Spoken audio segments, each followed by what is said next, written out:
2 million Beja people have been self-sufficient nomadic camel herders for thousands of years. They live between the Red Sea and the Nile River, surrounded by the beauty of the Red Sea hills in Egypt, Sudan, and Eritrea. The 5 major Beja tribes have lived in this rugged region, generally untouched by surrounding cultures or empires. Modern history begins with a war in the late 1800s when the Mahdi captured Khartoum. He created an Islamic state that lasted about 15 years. Many Hadendoa Beja fought under their leader Osman Digna against the British and Egyptians. By 1899, the British reconquered Sudan. Egypt became independent in 1922. The British left Sudan in 1956. Eritrea was an Italian colony and later a province of Ethiopia. It became an independent country in 1991. Yet the Beja remained loyal first to their family, their clan, and their tribes: Ababda, Bisharin, Hadendoa, Amarar, Beni Amr. Since independence in 1956, the Beja have always felt that their regional needs have been ignored by the national government. A major drought happened in 1984-85. You might remember Live Aid. Though helped by the international community, many Beja had to move to urban areas, and thousands of Beja are still living a life of poverty on the outskirts of towns and cities in East Sudan.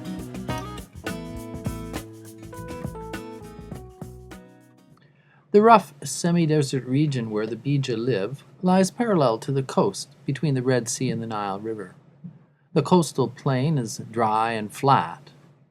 The rugged hills may be 6,000 feet high. The terrain provides enough pasture land for family groups to travel with their animal herds. Some Beja are pastoralists. In Gash and Tokar, they plant crops and hope for a harvest. Millet, sorghum, and cotton are grown. Variation in rainfall may bring either drought or floods. Dams, pumps, and canals provide irrigation. Planting occurs after the summer rains, and harvests are done by the new year. But there are also areas of inhospitable sand and stone. Wind and dust are a constant problem for the people. The weather is hot, but the hills offer cooler temperatures in the summer. The land is a source of minerals. Gold, gypsum, and iron ore are mined.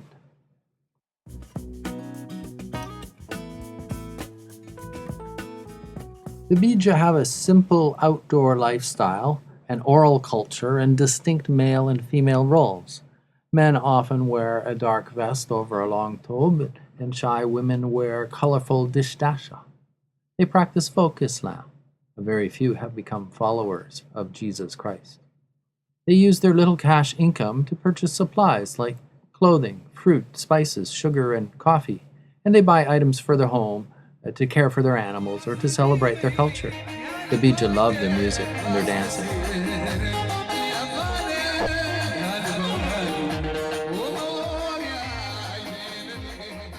Hospitable to their extended family and friends, they can appear indifferent to strangers. A strong family, clan, tribe unity has provided solidarity during tough times. This unity is breaking down as families settle in urban areas for work, education, or to access medical services. Traditional Beja hold ideas that can run counter to those of modern Sudan in areas like land ownership, conflict resolution, choosing a marriage partner, and knowing what's best. The rural patterns of life are slowly losing cultural strength as many Beja adopt modern technology and urban lifestyles.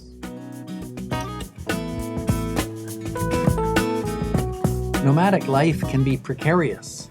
Flexibility in labor is necessary. Camels and goats are raised because they can cope without water for a few days. If drought occurs, even the camels may die. The Beja would be forced to move to an urban area. Families may split up temporarily, with some members staying in the rural hills with animals, while others make charcoal or move to town to look for work. With their limited education, the Beja operate simple businesses or get low-paying jobs like unloading ships in Port Sudan.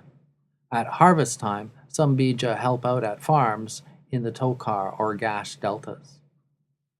The Beja see little return from the use of land by others.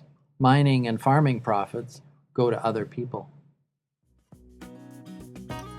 The majority of Beja speak Tabedawi, taught by women in the home. Many Beja also speak Arabic as a second language. In Eritrea, some Beja speak Tigray. The first books in Tabedawi were published in the late 1990s, so the Beja are just starting to become a literate people. Two writing systems have been created. One uses Arabic-style lettering, while the other uses Roman lettering. More boys than girls get a chance to go to school. Dropout rates are high. Life situations such as drought may mean girls are taken out of classes to help the family by fetching water. Classes may focus on learning the Quran. There are very few high schools, and not many Beja get through university. The Beja people have not been involved with politics due to their isolation and rural lifestyle. In Egypt, permits are required to visit the Eastern Desert region. In the 1950s, the Beja Congress was created in Sudan as a self-help charity and to teach the federal government leaders about the difficult conditions in the East. But little action resulted to help the Beja. War in the South distracted the government leaders. Beja policies have been consistent in calling attention to their marginalized territory. There is great poverty and few services. In the 1990s, a Beja Congress militia was created to urge the Khartoum government to act. Kidnappings, bombings, and small-scale skirmishes took place. A peace agreement was finally signed in October 2006 with a promise of $700 million to develop the East. Some Beja gained seats in the national parliament in Khartoum. Aid agencies try to help, but there is limited international interest in the plight of the Beja people, though their society suffers from a lack of health and educational services and inhabit one of the most formidable environments in the world.